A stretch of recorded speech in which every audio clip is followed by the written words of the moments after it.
Hi there, today I'm going to be sharing with you my 3 favourite ways to stretch out your glutes.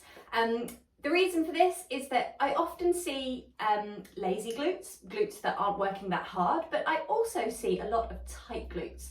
And the problem with tight glutes is it can really restrict the mobility in your hips, it can cause some tension in your lower back, and it can cause some issues with your knees potentially as well in the tracking of the knees. So we're going to work out a few different ways of doing it and you can choose which one you like the best. Okay, so first up we're going to be on our backs, and this is the most common stretch for glutes. So you're going to take your ankle over onto your opposite knee. Now with a glute stretch, it's really important, as always, that you keep your pelvis as neutral as you can. If you sink into your lower back and you come into this tuck, you're not going to have the muscles at the optimum length that they're sort of supposed to be sitting at, or their most relaxed position, which is where we want them to be. So we want to make sure we're on the tailbone, neutral pelvis, so you've got a nice flat plane across the top here. Open through the chest, and if you can, try and get this knee a little bit wide. Don't worry if that doesn't happen for you. You can have it in a little bit, and actually that might be a case for crossing the legs over instead of having the knee wide. Depends on the mobility of your hips and what feels right for you. So remember that with any kind of stretch, it should feel challenging and maybe a little bit uncomfortable, but definitely not painful. So we're going to start with that leg wide.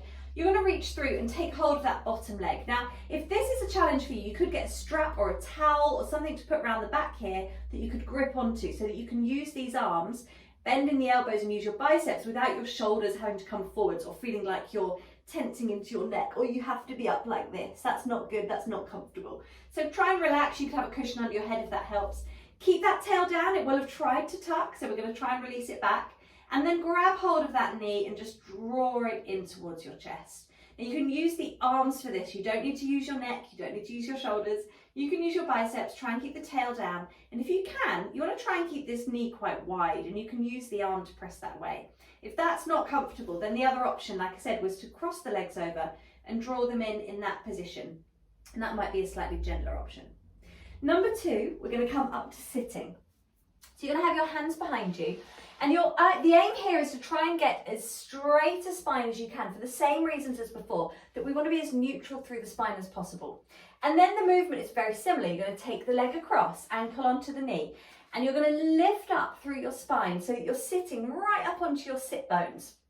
Your chest is nice and open. Now, if this is tough for you, you might find that you're a little bit tight through the chest, so this might not be the right version for you if that's the case. But if you can, it's also a nice opportunity to stretch the chest, stretch the fronts of the arms and the fronts of the biceps.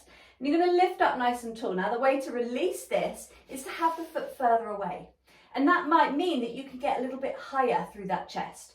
The way to increase it is to do the opposite. Bring that leg all the way in and then press up again and hold. Again, you want this knee to be wide if you can.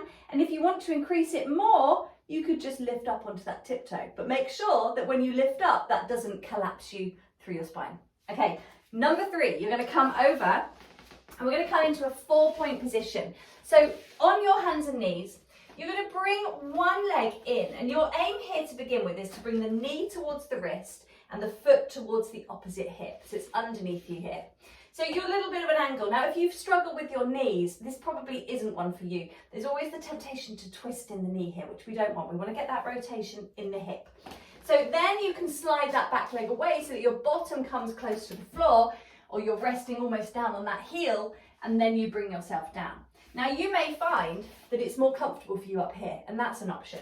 Or you can come all the way down, or even taking your head down onto your hands. Now, the next variation to make this more challenging is to bring this foot and bring it further forwards, more into a right angle at the knee here. So you've got a little bit more opening again at the hip, more rotation at the hip. It's more challenging. It might mean you don't get quite so low. You could change that by coming a little bit higher. But again, just be careful of your knees. Shoulders back, spine nice and long. And instead of thinking of collapsing down, always think about reaching long. Relax and do all of that on the other side. So I hope they're useful. Any questions? Pop them in the comments.